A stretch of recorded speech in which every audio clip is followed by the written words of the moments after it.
Meet Dennis Rodman, one of the most extraordinary players the NBA has ever seen. From his wild hair, tattoos, and piercings to his notorious on-court brawls, Dennis lived life on his own terms. This is the story of Dennis Rodman, a legend like no other. "I didn't consider I had a father," Rodman said in an interview. You ended up leaving when you were 3 years old. Well, I didn't even know him, so it was all good, you know. Back and forth. So, but in that, there was no man figure in the house, so I didn't know who he was. For Lander Rodman, his father was absent, leaving behind a family that moved to Oak Cliff, a crime-ridden section of Dallas, Texas. Rodman struggled to fit in because of his extreme shyness, often hiding behind his mother and sisters. He grew up without a father figure, who had 28 children in total. After high school, Dennis wasn't recruited by any colleges and ended up homeless after his mother kicked him out for not having a job. "I thought I would be in jail," Rodman told ESPN's Jackie McMullen. "I thought I'd be a drug dealer or dead. Those were my options." I was more like, okay, great. You're going to jail or you're going to be a drug dealer. That was my future right there. There's no ifs and buts about it. He slept in his friend's yard, borrowed clothes, and spent every day at the local gym playing basketball. Despite his circumstances, Rodman didn't feel sad about being homeless. "I wasn't sad," he explained. "I never cried about not going home.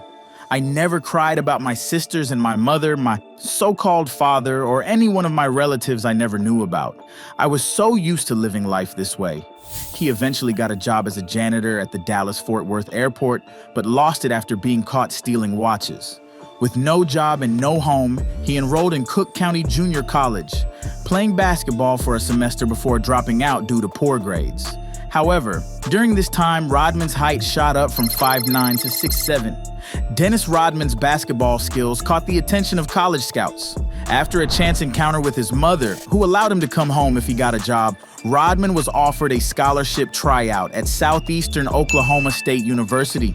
There, he became a star, averaging 25.7 points and 15.7 rebounds per game over 3 years. Despite his success, Rodman faced significant racism in Oklahoma during the 1980s. While working at a local basketball camp, Rodman befriended 12-year-old Brian Rich and eventually moved in with Rich's family, whom he called his surrogate family. Rodman faced dangerous confrontations, including one where he and Brian were threatened at gunpoint by 2 white men. This harrowing experience didn't deter him. Rodman had faced many trials and tribulations in his young life, but this didn't stop him from making something of himself. In the 1986 NBA draft, the Detroit Pistons selected him in the second round with the 27th overall pick. At 26, he was older than most rookies. Detroit was a perfect fit for Dennis Rodman, with Pistons coach Chuck Daly acting as a father figure. His unique style, focusing on rebounding and defense rather than scoring, won him back-to-back Defensive Player of the Year awards in 1990 and 1991. His dedication was legendary, studying players' shots and the ball's trajectory to master rebounding. This helped the bad boy Pistons secure back-to-back championships in 1989 and 1990. The Pistons valued a family atmosphere, and Rodman found a sense of belonging that he had missed in his early years.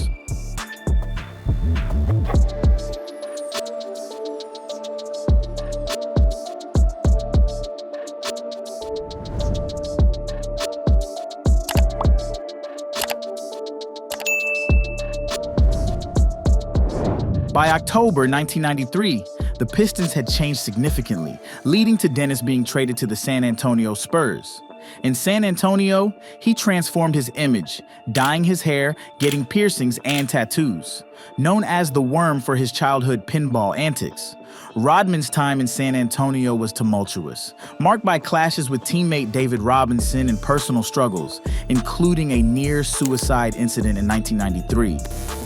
Twist today. About 6:30 this morning, someone who lives with Rodman called the Auburn Hills, Michigan police saying Rodman had left home and that he was concerned for Dennis's safety. Police officers went to the Palace in Auburn Hills and found Rodman working out on it. Rodman fell into a deep depression after Coach Daly left the Pistons and his wife at the time divorced him.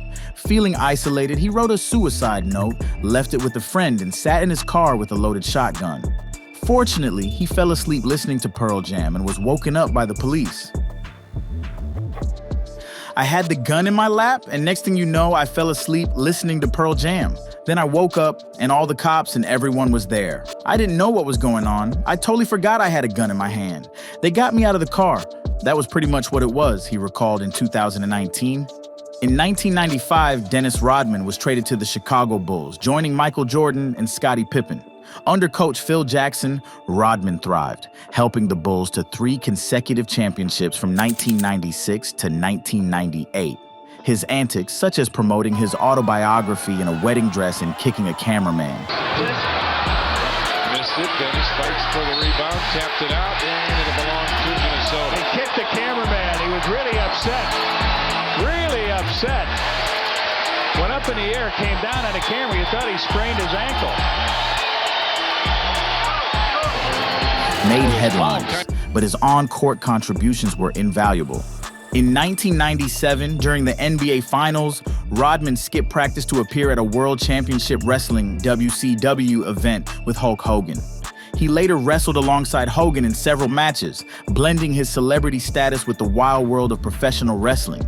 His involvement in wrestling was a testament to his unpredictable and flamboyant nature. Wow, a class act. One you would expect. Hey, they're getting frustrated, guys.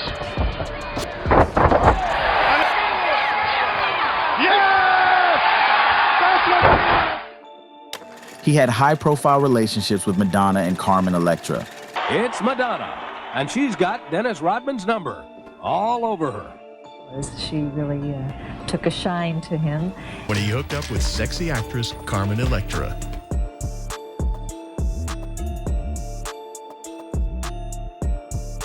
And struggled with alcoholism. His 48-hour Vegas vacation during the 1998 season, where Michael Jordan had to retrieve him, is legendary.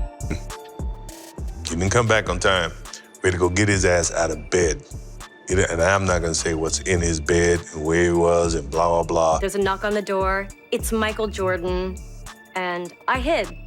I didn't want him to see me like that, so I'm just hiding behind the couch with covers over me. After the Bulls' final three-peat, the team disbanded, and Dennis played briefly for the Los Angeles Lakers and Dallas Mavericks. Rodman continued to battle substance abuse and was frequently in the media for his wild lifestyle and controversial friendships, including with North Korean leader Kim Jong-un. Rodman called the North Korean leader a friend for life. Kim Jong-un, the relationship there. Yeah. First of all, how were you friends? It wasn't dope in the beginning. How did it happen? And he loved Chicago Bulls. He contacted Michael first. And Michael Jordan just no, I'm not doing that. So the next guy he asked was me. Despite his troubles, Dennis Rodman's basketball career saved him from a life he believed would end in jail or death. He has said he thinks he would be a drug dealer, in jail, or dead, if not for basketball.